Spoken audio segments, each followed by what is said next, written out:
2 దశల పోలింగ్ పూర్తయింది. 2 దశల పోలింగ్ ఫైనల్ ఫిగర్స్ అందుబాటులో ఉన్నాయి. కానీ ఈ ఫైనల్ ఫిగర్స్ ఇంత ఆలస్యంగా అనౌన్స్ కావడాన్ని చాలా మంది అభ్యంతరాలు వ్యక్తం చేస్తున్నారు. ఫస్ట్ ఫేజ్ పోలింగ్ అయ్యాక 11 రోజులకు, సెకండ్ ఫేజ్ పోలింగ్ అయ్యాక 4 రోజులకు ఫైనల్ ఫిగర్స్ ను ఎలక్షన్ కమిషన్ ఆఫ్ ఇండియా ప్రకటించింది. పోలింగ్ అయిన రోజు తాత్కాలికంగా టెంటేటివ్ నెంబర్స్ ప్రకటిస్తారు. సో ఆ టెంటేటివ్ ఫిగర్స్ కు ఫైనల్ గా ఎలక్షన్ కమిషన్ ప్రకటించిన ఫిగర్స్ కు నియర్లీ 6% తేడా ఉంది అని వార్తా కథనాలు వచ్చాయి. సో ఇంత తేడా ఉండడమే సాధారణంగా టెంటేటివ్ నెంబర్స్ కు ఫైనల్ ఫిగర్స్ కు కొంత తేడా ఉంటుంది. ఎందుకుంటుంది అంటే టెంటేటివ్ ఫిగర్స్ ఏమో అఫీషియల్స్ నుంచి సేకరించి టోటల్ చేసి చెప్పడం, ఫైనల్ ఫిగర్స్ ఏమో యాక్చువల్ ఈవీఎం కౌంట్తో చెప్పడం. అందువల్ల తేడా ఉంటుంది. తర్వాత ఒక సమయం అయిపోయాక కూడా ఓటర్లు పోలింగ్ బూత్లో ఉంటారు. అంటే ఆ నిర్ణీత సమయం లోపు బూత్లో చేరిన వారందరికీ ఓటు వేసే హక్కు ఉంటుంది. అందువల్ల వాళ్ళందరూ కూడా ఫైనల్ ఫిగర్స్ కౌంట్లోకి వస్తారు. అందువల్ల ఎప్పుడు కూడా టెంటేటివ్ నెంబర్స్కు ఫైనల్ నెంబర్స్కు గ్యారంటీగా తేడా ఉంటుంది. కానీ తేడా నార్మల్గా మార్జినల్గా ఉండాలి. కానీ ఇంత భారీ ఎత్తున 6% తేడా ఉండడం ఏంటి అని అనుమానాలు వ్యక్తమవుతున్నాయి. దాంతో పాటు ఇన్ని రోజులు ఆలస్యంగా నెంబర్లు ప్రకటించాల్సిన అవసరం ఏంటి?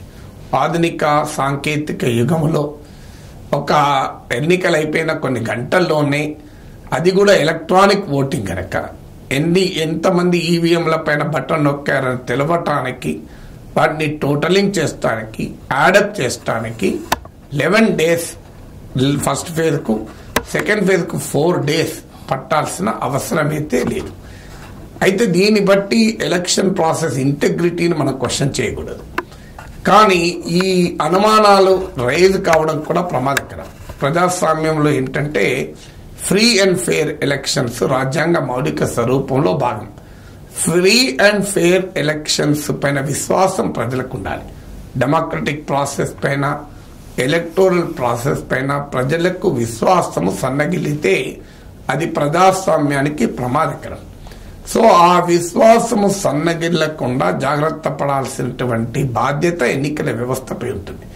అందువల్ల 6% తేడా రావడము, 11 రోజులు డిలే కావడం బట్టి ఏదో జరిగిపోయింది, ఇందులో ఏదో గోల్మాల్ ఉంది అని ఎన్నికల ప్రక్రియ విశ్వసనీయతను నేనేం ప్రశ్నించడం లేదు. We should not doubt or question the integrity of the election process. But at the same time ప్రజలకు, ఓటర్లకు, స్టేక్ హోల్డర్లకు, రాజకీయ పార్టీలకు, అభ్యర్థులకు ఆ అనుమానాలు రాకుండా పారదర్శకంగా ఉండాల్సిన బాధ్యత కూడా ఎన్నికల కమిషన్ పై ఉంటుంది. ఇప్పటికైనా ఎన్నికల కమిషన్ కాన్స్టిట్యున్సీ వైజ్గా, స్టేట్ వైజ్గా, ఆల్ ఇండియా వైజ్గా ఫిగర్స్ ఇవ్వాలి. ఇప్పటి వరకు పర్సంటేజెస్ ఇచ్చారు, ఎన్ని ఓట్లు కాస్ట్ అయ్యాయి, అది కూడా కాన్స్టిట్యున్సీ వైజ్గా పర్సంటేజ్ అందుబాటులో లేదు. ఆల్ ఇండియా ఫిగర్స్ ఇచ్చారు, స్టేట్ వైజ్గా, కాన్స్టిట్యున్సీ వైజ్గా కూడా ఫైనల్ ఫిగర్స్ ఎంత, టెంటేటివ్ ఫిగర్ ఏంటి, టెంటేటివ్ పర్సంటేజ్కు ఫైనల్ పర్సంటేజ్కు ఉన్న తేడాను వివరించాలి. ఫైనల్గా నెంబర్ ఆఫ్ ఓట్స్ కౌంటెడ్ ఇవ్వాలి. ఈ డేటా ఇప్పటికీ కూడా ఇవ్వలేదు.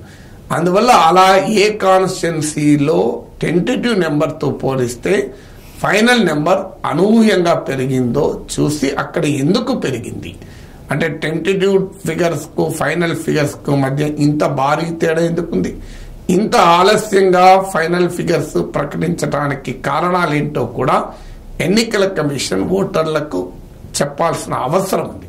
అది election commission of India accountability అనేది ఎన్నికల ప్రక్రియ, ఎలక్టోరల్ ప్రాసెస్ పైన ప్రజల విశ్వాసాన్ని పెంచుతుంది.